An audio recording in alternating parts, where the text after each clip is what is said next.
Hi everyone, Lisa Haven here, and I've got a very urgent report to share with you guys, and one that the mainstream media, in conjunction with your big tech giants, your Facebook, Twitter, Google, all of them, are going to do everything in their power to make sure you don't remember what I'm about to share with you.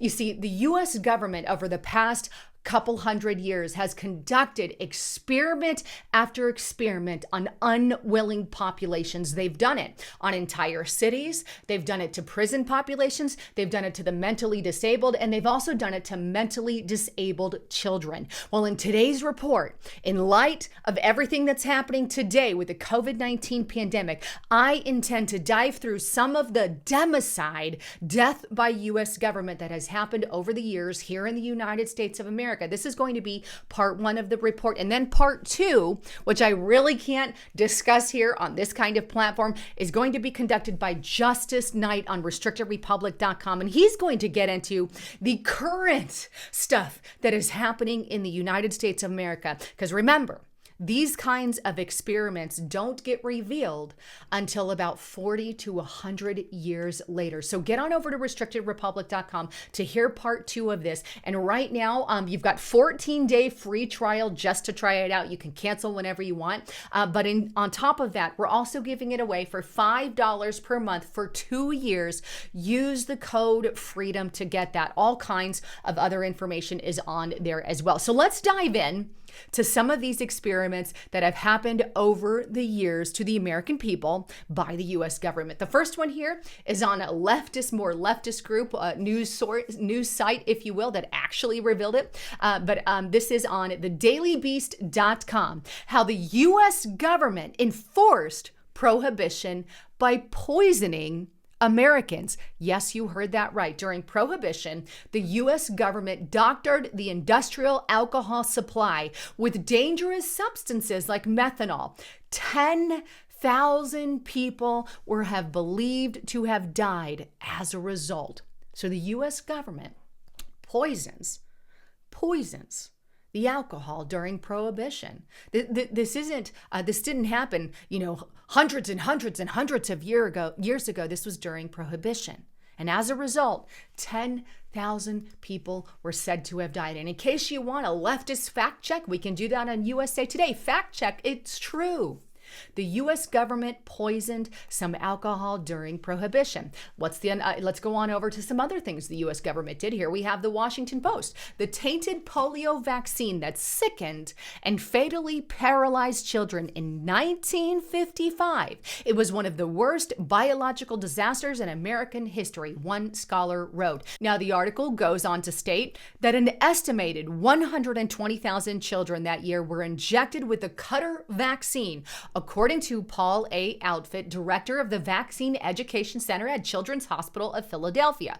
Roughly 40,000 of them got polio with fever, sore throat, headache, vomiting, and muscle pain. 51 were paralyzed and 5 died. Outfit wrote in his 2005 book, The Cutter Incident, how America's first polio vaccine led to the growing vaccine crisis. Interesting. There's that one as well. Here's another event that happened, and this is on Los Angeles Times. Clinton actually apologized for this, right? Clinton apologizes for radiation tests. Experiments. Cabinet will study compensation for some victims and their families. About 4,000 America's deadliest secrets. Secret studies were conducted through 1974 and were finally disclosed, right?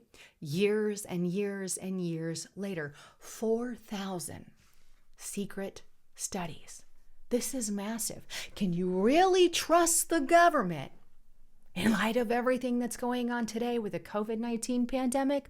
Get to RestrictedRepublic.com for that next report. And here's another one here, BusinessInsider.com. One of the largest human experiments in history was conducted on unsuspecting residents of San Francisco, right? The article goes on to state, and this is on Business Insider, folks, one fact many may not know about is San Francisco's fog is that in 1950, the U.S. military conducted a test to see whether it could be used to help spread a biological weapon, right, in a simulated germ warfare attack. This was just the start of many such studies around the country that would go on in secret for years. The test was a success, right? One of the largest human experiments done in human history. The article goes on, a successful biological warfare attack. It all began in late September of 1950 when over a few days, a Navy vessel used giant hoses to spray fog of two kinds of bacteria. And it included these two kinds here, but both were believed at the time to be harmless to humans, but they put it out into the fog where they disappeared and spread over the city. Now, the article goes on to say that nearly all of San Francisco received 500 particle minutes per liter. In other words, nearly every one of the 800,000 people in San Francisco were exposed to the cloud at a normal breathing rate, and they inhaled 5,000 or more of these particles per minute. During the several hours they remained airborne. This is a test done on 800,000 people without their consent. U.S. government, can they be trusted? Here's another one here. How about the Guatemalan syphilis experiment, right? This is another experiment done by the government here. Now, this article goes on to kind of expand on that. And here's what it says. Guatemalan syphilis experiment, American medical research project that lasted from 1946 through 1948 and is known for its unethical experimentation on vulnerable human populations in Guatemala. Now, the object of the study was to test the value of different medications, including the antibiotic penicillin and the arsenical agent ovaris, and I'm not even going to try to pronounce that word, in the prevention of symptom emergency following infection of certain STDs. Now, a diagnostic testing arm of the study investigated methods to refine the STD screening techniques, and the total study population, this is a huge number, included more than 5,500 Guatemalan prisoners, sex workers, soldiers, children, psychiatric patients, and about 1/4 of whom were deliberately infected with things like syphilis and gonorrhea, and all of whom were enrolled in the experiment without their consent. 5,500 there with Guatemala, and we have 800,000 in San Francisco. We have 10,000 people who could have died or were projected to have died as a result to the poisoning of the alcohol system, and so much more. But let's go on. Here we have independent.co.uk. The U.S. Navy tested mustard gas on its own sailors. In 1943, the Americans used humans in secret experiments. Patrick Cockburn in Washington reports on the survivors who bared the scars. Then we have the CDC. This is an actual admission of the Tuskegee timeline. Now, the study begins with this, and the article goes on to state this, that Tuskegee study of untreated syphilis in the Negro male. The study initially involved 600 black men, 399 with syphilis, 201 who did not have the disease. The study was conducted without the benefit of the patient's informed consent. Researchers told the men that they were being treated for bad blood, a local term used to describe several ailments, including syphilis, anemia, and fatigue.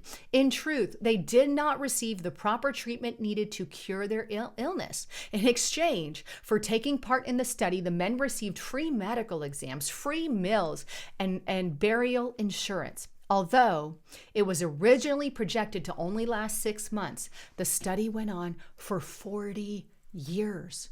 40 years. What went wrong? Well, the panel found out that the men agreed freely to be examined and treated. However, there was no evidence that the research had informed them of the study and its real purpose. They didn't tell them all the details. In fact, the men had been misled and had not been given all the facts required to provide informed consent, right? And they were never given adequate treatment for their disease. Thanks to the U.S. government. Let's go on to a little more. Here we have the Washington Post. A report suggests the CIA's involvement in Florida illnesses. What happened in Florida? Well, the CIA may have conducted open-air tests of whooping cough bacteria in Florida in the mid-1950s, when state medical records show a whooping cough outbreak killed 12 persons, according to a Church of Scientology analysis and the agency records. The Scientologist said the examination of about 150 pages of financial records released in recent years by the CIA indicates that the agency conducted at least one open-air biological test along Florida's Gulf Coast in 1955. Let's just release some whooping cough mosquitoes. And of course, you've got whooping cough there. That's the kind of experiments they're doing. But the CIA didn't stop there. We also have Project Artichoke. I've done a lot of information on this as well on Restricted Republic, but basically this is a CIA mind control program run by the CIA's Office of Scientific Intelligence in collaboration with the elements of the Intelligence Division of the Army, the Navy, the Air Force, and the FBI. The primary goal of this particular project was to determine whether a person could be involuntarily made to perform an act of attempted assassination, right? It also focused on hypnosis, right? It forced morphine addiction into their people and also used other chemicals like LSD to produce amnesia and other vulnerable states in subject. Now, Artichoke also was the forerunner to MK Ultra, which I've talked about on my channel as well. So you've got MK Ultra, you've got Project Artichoke, and you've also got Bluebird.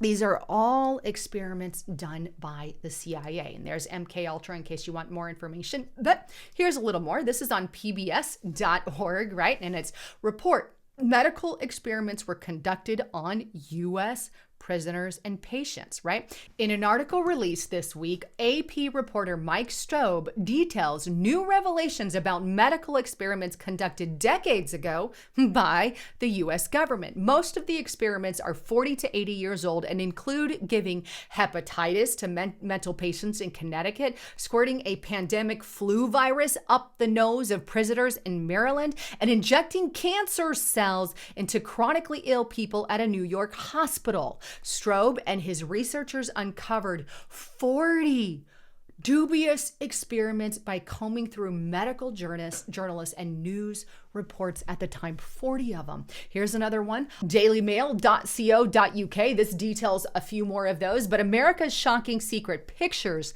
that show how U.S. experimented on its own disabled citizens and prison inmates. You can see one of these pictures there, but the article goes on to state this, that U.S. officials also acknowledged that there had been dozens of similar experiments in America, studies that involved making healthy people sick. And again, a review by the AP of medical journalist reports and decades-old press clippings found more than 40 such of these studies. At best, these were a search for life-saving treatments. At worst, some of these amounted to basically curiosity-satisfying experiments that hurt people and had useful or basically dumb and no results. Now, the article also goes on to state this. Most of the recently revealed studies from the 1940s to the 1960s apparently were never covered by the news media.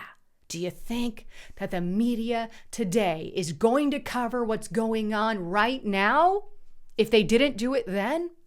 No. That's why I created Restricted Republic with Justice Knight. Others were reported at the time, but the focus was on the promise of enduring new cures while glossing over how test subjects were treated. That is exactly why I don't trust the United States government. Do you trust the United States government? I think this is a question that we need to start asking people.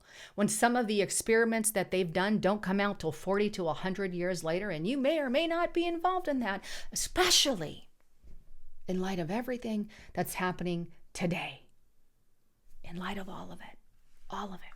Anyhow, as a reminder, please make sure you check out my partner at noblegoldinvestments.com right now. With any approved IRA or 401k, they are giving away this American Eagle gold coin here. And you can see it. This is one of my favorite giveaways that they do. I love the packing and just what this thing is worth and what it can go up in the future, because it is a keepsake item. But right now you can get it with any 401k or IRA that you do, with any approved one that they have at noblegoldinvestments.com. But give them a call today and make sure you are diversifying your profile and you have something other than the dollar, such as gold, precious metals, and silvers for your Roth IRA. But check them out at 1-877-646-5347. Anyhow, thank you so much for tuning into the channel. I'm Lisa Haven, signing out.